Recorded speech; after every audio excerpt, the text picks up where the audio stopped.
on the tarmac of an airport, any airport, and the game is to guess where the transit passengers you see are coming from. Try it with this lot. Their trinkets and souvenirs give you the clue. This is Athens, but those slippers are harem slippers and not Greek, any more than that man's camel bells. Where have they bought memories like that Islamic plate? If you can spot some newspaper heading, it helps. And that one's from Istanbul, surely, because, yes, that hubble bubble pipe clinches it. They've come from Turkey. That hubble bubble pipe is enough to turn the airline journey home into memory lane. That's the effect of the little reminders you take home from a mysterious place like Turkey. From outside, an aircraft is impersonal, international, but inside it consists of human beings fresh from an exciting experience, with their precious purchases turning the homeward trip into a flight of fancy, when they can relive all the new experiences that they'll remember forever, like the Istanbul mosques. You'll be taking your own magic carpet ride in your mind over these mosques for years to come.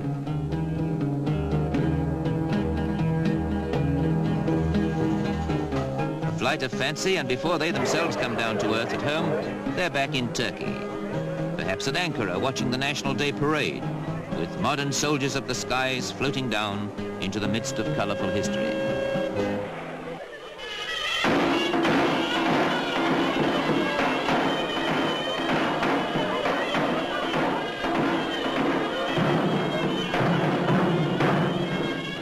A parade against the backdrop of Ankara's citadel is not altogether different from the scenes you still see in the sparse country to the south. The black goats have helped to erode the hillsides, but they provide milk and meat for the nomads who herd them, and wool for the tents they live in.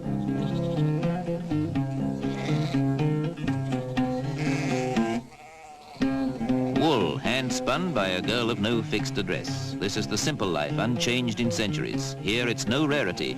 Just pick out the shepherd or his helpmate and look at the felt cloak they favor.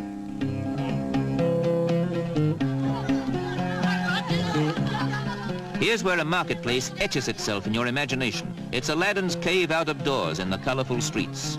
Streets that are getting harder to find as the tourists discover and disfigure them.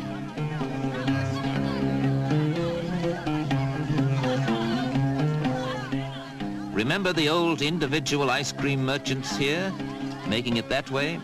Well, in the Turkish market, this is a controversy, an intrusion, a novelty, a modern refinement, a newfangled gimmick. By Allah, she isn't even veiled. Coffee lubricates the market bargaining, while drinking bottles are a necessity out in the cotton fields, where a cotton flower is a bottle stopper, so prolific cotton is as a crop. Not that you'd notice automatically the frenzied rush there is to pick it when its rose-like buds burst open and it's ready for gathering. Linger in the cotton fields here to be sure you won't forget them, and take a glimpse of the pickers at work.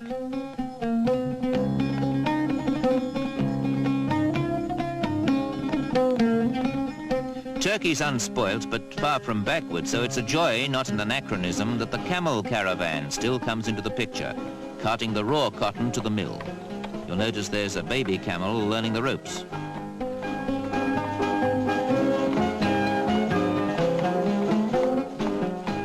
This is the Turkey you remember. This is the color you take home from a country that bridges Europe and Asia, that reaches to Russia and Persia, yet still keeps its eye on the Mediterranean coast. Camels and all.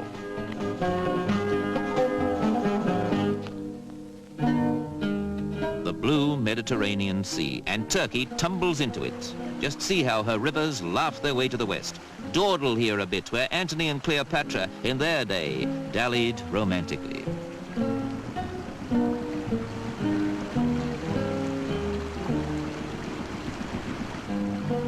Just see that modern hotel. No wonder you can't steer away from the fact that Turkey's a fairyland with seaside waterfalls and every other delicious surprise you could ever imagine.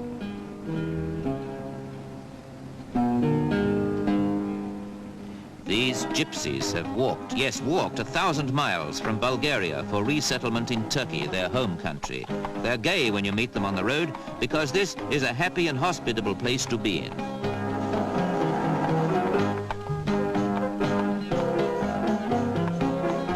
But watch it, the women are shy in places, self-effacing. We're seeing the last signs of a way of life that's near vanishing point.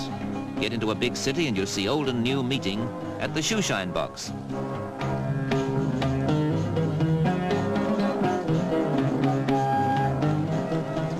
The gold-topped polish bottles remind you of the mosques and the past, while the situation tells you that this is Ankara, the Turkish capital, an expansive city and, in fact, a modern one.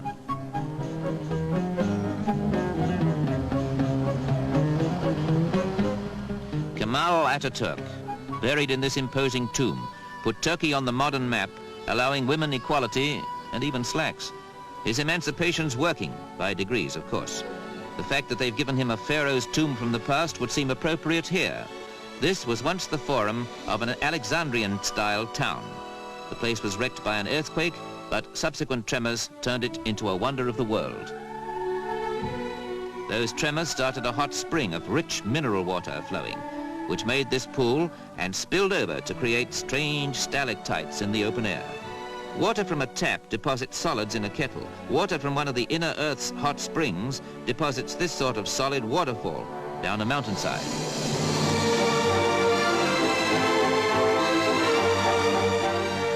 A giant waterfall carved across the face of a mountain is the sort of memory you expect to bring home from Turkey, where it takes a series of sunsets to remind you of all the exotic loveliness you'll never see anywhere else.